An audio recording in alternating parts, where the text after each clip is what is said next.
मधनं संध्याकाळच्या कामांसाठी जे जे पदार्थ लागणार होते ते मी एकाच वेळी बाहेर काढून घेतले। सर्वात आधी ही बघा, ही रसमलाई काल केलेली, आज सकाळी टिफिनसाठी झाली आणि बाकीची उरली आहे आता। तर आता ती मी फ्रीजमधनं काढून ठेवले, कारण मग जेवताना खूप अगदी थंड थंड वाटतं, कारण बाहेर वातावरण पण थंड आहे आणि फ्रीजमधलं पण खूप थंड होऊन जाईल, म्हणून मी थोडी एखाद तास ती बाहेर काढून ठेवणार। त्याच्यानंतर हे फ्रीजमध्ये जे साबुदाणे वडे केलेले जे उरलेले कालचे, तर ते पण 5 उरलेले, तर ते आता नाश्त्यासाठी होणार आहे। भाजीसाठीचं खोबरं काढून घेतलंय आणि दूध पण काढून घेतलंय। दूध पण फ्रीजमध्ये होतं माझं, पण मला ते रूम टेम्परेचरवरचं हवं होतं, कारण मला केक बनवायचा आहे। तर आज मी तुम्हाला सगळ्यात सोपी अशी केकची रेसिपी दाखवणार आहे। याच्या आधी पण मी तुमच्याबरोबर ही केकची रेसिपी शेअर केलेली आहे, पण परत एकदा सांगते। तर इथे मी 1 कप बारीक रवा घेतलेला आहे। तुमच्याकडे बारीक रवा नसेल तर तुम्ही मिक्सरमधनं फिरवून घ्या, म्हणजे तो अगदी बारीक होईल। 1 वाटी रव्याला आपण अर्धा वाटी पिठी साखर घेतलेली आहे आणि ही अगदी छान त्याच्यात मिक्स करून घ्यायची।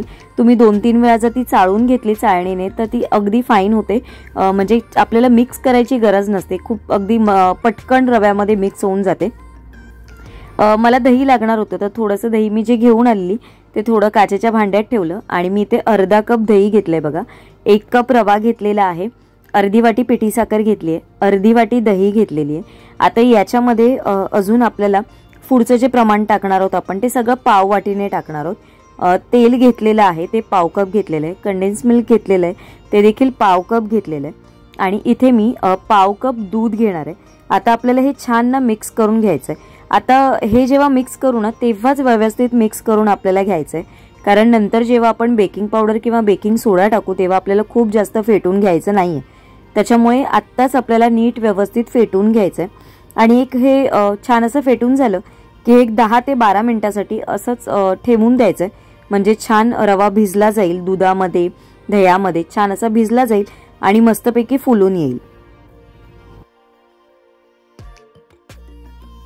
नमस्कार, शुभ सकाळ, सुंदर अशा दिवसाच्या सुंदर अशा शुभेच्छा। सर्वात आधी सगळ्यांना श्री स्वामी समर्थ। आजचा वार आहे बुधवार आणि आज आहे आमच्याकडे सचिनचा बर्थडे।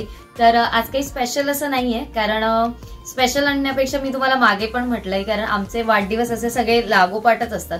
म्हणजे 1 तारखेला अॅनिव्हर्सरी झाली, मग आज 27 तारखेला सचिनचा बर्थडे आणि पुढच्या शुक्रवारी 3 तारखेला माझा वाढदिवस असतो आणि मध्ये न्यू इयर येतं, क्रिसमस असतं, सगळं असं बरंच काही असतं। तर सगळे एन्जॉय करायचेच आपले दिवस असतात, म्हणजे तो 1 वीक पुरा। त्याच्यामुळे खास असं वाढदिवसाच्या दिवशी आम्ही काही सेलिब्रेशन करत नाही, फक्त काहीतरी गोड वगैरे करतो, सचिनला ओवाळते मी आणि बस एवढंच असतं आमचं सेलिब्रेशन।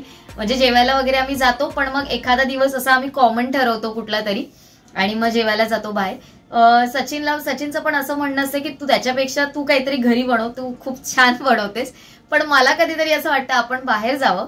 तर आमचं या गोष्टीवर नेहमी हे असतं, म्हणजे त्याचं असं म्हणणं नसतं की बाहेर जाऊ नये, पण त्याला माझ्या हातचं आवडतं म्हणून त्याचं असं असतं की तू घरी बनव, तेच मी खातो।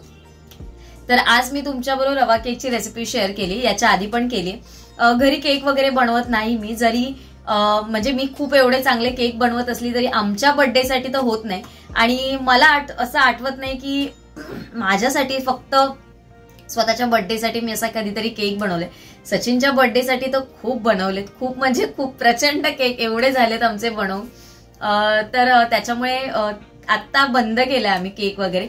आणि जसं मी म्हणते तुम्हाला, मैदा वगैरे मी बऱ्याच वेळा स्किप करते, म्हणून आज रवा केकचा ऑप्शन निवडलाय। रवा केक पटकन पण होतो, झटपट पण होतो आणि सगळ्यांना आवडतो पण, असं काही कोणाला आवडत नाही वगैरे असं नाही। आणि त्याच्यामध्ये एगलेस वगैरे असं पण काही नसतं, सगळेजण आवडीने खातात, त्याच्यामुळे रवा केकचा प्लॅन आहे। आणि जेवण तर अगदी साधं सिंपल असं जेवण आहे आजचं, कारण काल बरीचशी म्हणजे पनीरची भाजी वगैरे खूप हेवी झालेलं जेवण आणि रसमलाई तर मी केली आहे, त्याच्यामुळे आज काही असं गोड करायचं वेगळं असं नाहीये, त्याच्यामुळे झटपट होणारं जेवण आहे।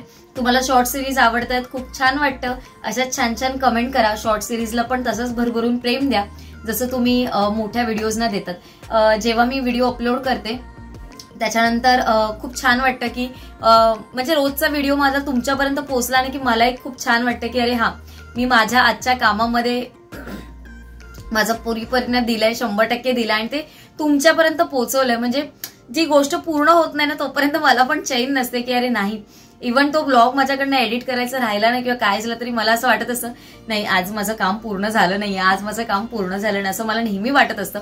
पण तुम्हाला सगळ्यांना ते शॉर्ट सिरीज आवडतात, मला देखील छान वाटतं. बघू येणाऱ्या परत एका म्हणजे हा महिना तर मला असं वाटतं, विचार करते मी ही ऑफिस सिरीज जी आपली टिफिन सिरीज आहे ती चालू करेन.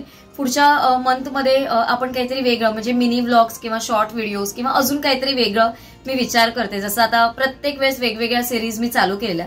पहिल्या वेळेस सचिनची टिफिन सुरू केलेली, त्याच्यानंतर मग आता आपण नवरात्रीची सिरीज चालू केलेली, आता आपण सध्या माझ्या टिफिनची सिरीज बघतोय.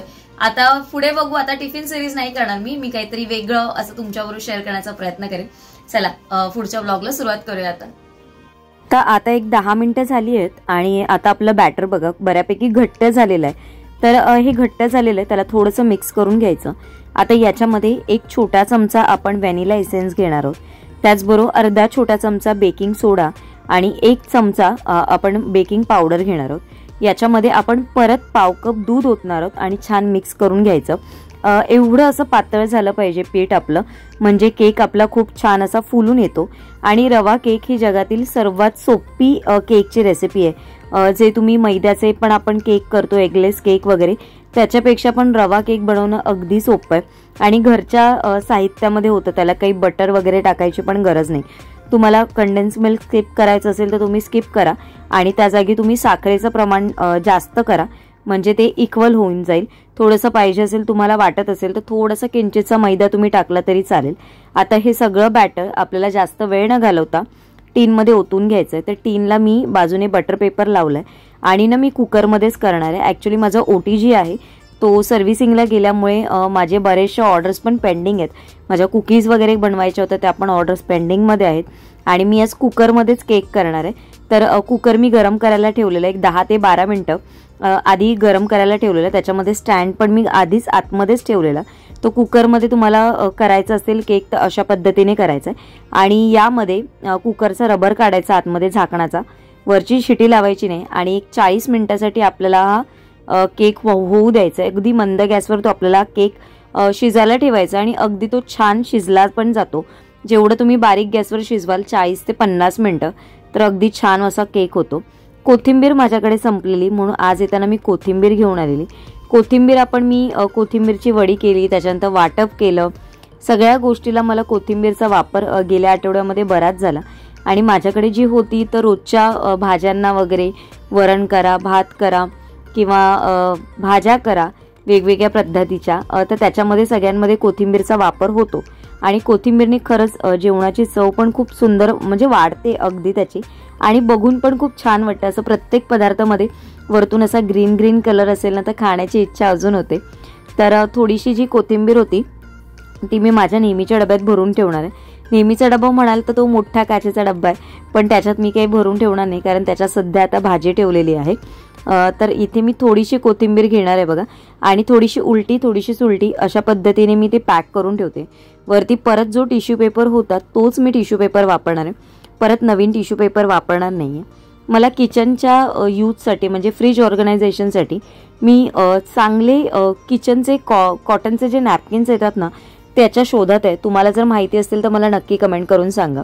आज मी येताना थोडेसेच कांदे बटाटे घेऊन आले म्हणजे अर्धा किलो आणि जेव्हा मी घेऊन येते ना तेव्हा पहिला 1 ते 1.5-2 दिवस ना मी असेच ठेवते या टोपल्यामध्ये, म्हणजे व्यवस्थित त्याला छान हवा लागते. कधी कधी काय होतं ओले असतात कांदे किंवा आता खूप जास्त सुकलेले पण नसतात, तर त्याच्यामुळे मी ना 1-1.5 दिवस असे बाहेरच या टोपल्यामध्ये ठेवते आणि नंतर माझा जो करंडा आहे त्याच्यामध्ये भरून ठेवते मी. आणि मी अर्धा किलोच आणले. मी म्हटलं आता परत संडेला वगैरे जाईन तेव्हा मग जास्त आणेन. आता फक्त थोडेच मी 4-5 दिवसांपुरते होतील एवढेच घेऊन आलेली. तर ते एक काम केलं मी आणि आज तुम्हाला ना पेरूची कोशिंबीर मी दाखवते कारण मी मोठ्या व्हिडिओमधनं तुमच्या म्हणजे शॉर्ट व्हिडिओमधनं दाखवलेली, मोठ्या व्हिडिओमधनं तुमच्याबरोबर शेअर केली नव्हती. तर तुमची रिक्वेस्ट होती की पेरूची कोशिंबीरची रेसिपी शेअर कर, तर म्हटलं चला आज आता करते तर आणायचे म्हटलं तुमच्याबरोबर शेअर करते. तर पेरू मी छानपैकी कापून घेतला बघा. जेवढा तुम्ही बारीक चिराल ना तेवढी ती खायला खूप चांगली लागते आणि याची जर तुम्ही चटणी वगैरे केलात ना तर काय मस्तच, प्रश्नच नाही, ते तर अगदी छान लागते. तुम्हाला तुमच्या आवडीनुसार याच्यामध्ये तुम्ही सगळे पदार्थ याच्यामध्ये ॲड करू शकता. तुम्हाला थोडंसं चटपटीत हवं असेल, तुम्हाला थोडंसं अजून तिखट हवं असेल तर त्या हिशोबाने तुम्ही मिरची म्हणा, मसाला म्हणा, वेगवेगळे पदार्थ याच्यामध्ये ॲड करू शकता. तर मी इथे पूर्ण अख्खा पेरू कापून घेतलाय बघा. आणि पेरू ना खूप छान होता, अगदी गोड होता आणि थोडासा आंबट गोड तिखट अशी जर चव असेल ना तर ती चटणी म्हणा किंवा अशा प्रकारची कोशिंबीर खायला ना खूप मजा येते. तर आता याच्यामध्ये मी आवडीनुसार माझ्या थोडीशी ना एक हिरवी मिरची टाकली, जी आपली तिखट हिरवी मिरची असते ना ती मी अख्खी एक याच्यामध्ये टाकलेली आहे. त्याचबरोबर मी याच्यामध्ये थोडीशी कोथिंबीर पण ॲड करून घेतली, कारण कोथिंबीर दिसायला खूप सुंदर दिसते याच्यामध्ये, म्हणून कोथिंबीर पण मी ॲड केली. आता याच्यामध्ये थोडेसे बेसिक मसाले मी टाकले, थोडासा चाट मसाला टाकलाय, थोडासा काळी मिरी टाकले, थोडीशी लाल मिरची पावडर, थोडंसं मीठ टाकलंय आणि थोडंसं लिंबू पिळलंय. एवढंच मसाले टाकून मिक्स करून आपली ही कोशिंबीर खायला तयार आहे. तुम्ही सकाळच्या वेळेस खा, दुपारच्या वेळेस खा किंवा मग तुम्हाला लंच बरोबर डिनर बरोबर कशी खायची असेल तर खा. मी आता संध्याकाळच्या डिनरसाठी ही केलेली आहे. आणि आता माझी बाकीची कामं आवरेपर्यंत आपला केक पण रेडी झालाय. तर केक रेडी झालाय की नाही हे बघण्यासाठी मी इथे सुरी घालते बघा, आणि सुरी अगदी क्लीन निघाली म्हणजे आपला केक छान तयार झालाय. आता ना याच्यावर उलटं एक टॉवेल घालायचं वरून आणि छानपैकी ना तो थंड व्हायला द्यायचा. जोपर्यंत तो पूर्ण थंड होत नाही तोपर्यंत तो नीट कापला जाणार नाही. आता मी तुम्हाला उलटी करून दाखवते बघा. पूर्णपणे व्यवस्थित बटर पेपर लावल्यामुळे अगदी इझिली निघालाय बघा. आणि कुठूनही एका साईडने वरती खाली, एका साईडने छोटा मोठा असा देखील नाही, अगदी छान असा केक आपला तयार झालेला आहे. आता हा आम्ही कटिंग करून घेतो आणि मग मी तुम्हाला आतमध्ये हा कसा आहे, कशा पद्धतीने कितपत शिजला गेला आहे, काय आहे, कसा दिसतो ते सगळं मी दाखवते बघा. इथे आता आम्ही केक कापलाय आणि इथे तुम्ही बघू शकता अगदी बाहेर जसा मिळतो तसाच केक आहे. तुम्ही अगदी याचे छोटे छोटे स्लाइस करून ठेवू शकता. तुम्ही आडवे स्लाइस करा किंवा मग उभे स्लाइस करा आणि खाताना तर ही चव अगदी या केकची निराळीच असते, अगदी भारी लागते. थोडासा तोडून दाखवते बघा मी तुम्हाला. आणि कुठे पण ना तो असा आतमध्ये तुम्हाला असा कच्चा कच्चा किंवा एकाच ठिकाणी असा शिजल्याचा म्हणजे राहिलेला आहे असं तुम्हाला अजिबात दिसणार नाही. खूप मऊ लुसलुशीत आणि अगदी तोंडात घालताच विरघळणारा असा हा आपला केक तयार झालेला आहे. तर आजचा ब्लॉग मी इथे सेंड करते. आज आपल्याला आपला एक सबस्क्रायबर फॅमिली मेंबर्स भेटलेल्या आणि खूप छान वाटलं त्यांना देखील भेटून. त्यांना केक साठीची खूप बरीचशी इन्क्वायरीज होती त्यांना, म्हणजे त्यांनी ऍक्च्युली मला कमेंट केलेली आणि माझ्याकडनं म्हणजे मी तुम्हाला सांगितलं मी कुठून केलं, पण एक्झॅक्टली कुठून केलेलं हे माहिती नव्हतं. तर त्यांना त्याच्याच विषयावर सगळं बोलणं होतं आणि आमचं त्याच्यावरतीच खूप साऱ्या गप्पा झाल्या. म्हणजे उभं राहून आम्ही एक 10-15 मिनिटं गप्पा पण मारल्या. खूप छान वाटलं तुम्हाला भेटून. म्हणजे स्वतः म्हणजे आपल्याबद्दल असं कोणतरी भरभरून बोलतं तेव्हा खरंच खूप छान वाटतं. आणि भरभरून बोलण्यापेक्षा ना म्हणजे मी जे दाखवते त्याच्यातनं खरंच तुम्ही काहीतरी शिकताय किंवा तुम्हाला ते करण्याची एक आवड तुमच्यामध्ये निर्माण होते ना, हेच ऐकून खूप मला म्हणजे एक हे वाटत असतं की आपण हे करतोय त्यातनं खरंच कोणाला तरी छान त्याचा उपयोग होतो, त्यांना फायदा होतोय आणि त्यांनी देखील त्यांच्या आयुष्यात खूप पुढे जावं अशीच माझी इच्छा असेल. याच नोटवर आजचा व्हिडिओ मी इथेच एंड करते. आशा करते तुम्हाला आजचा व्हिडिओ आवडला असेल. सर्वांना Shri Swami Samarth. Bye bye and take care.